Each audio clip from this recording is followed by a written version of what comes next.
Because I think when we think of prophecy, that's what we're thinking of. We're thinking of somebody making a prediction. But here's the thing. Even in the Bible, most prophecy is not predictive prophecy. If you look at the Old Testament prophets, you just read through them. When we read the prophets, and yeah, we look for the predictions, right? You look for the Messiah and things like that. But like something like 80% of it, I forget what exactly the number is, but it's over 80%. 80% of prophecy in the Old Testament is not predictive prophecy.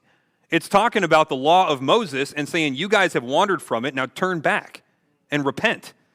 So in other words, the prophets are almost exclusively saying what has already been said.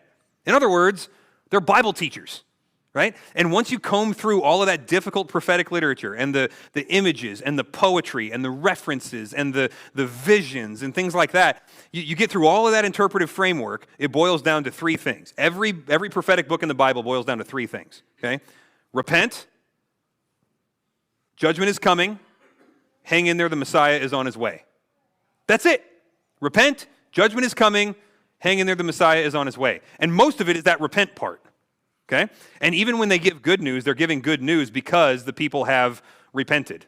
Or they're giving them good news about how they will repent once the Messiah comes or something like that. So 80%, 80-something% of prophecy in the Old Testament is not predictive, okay?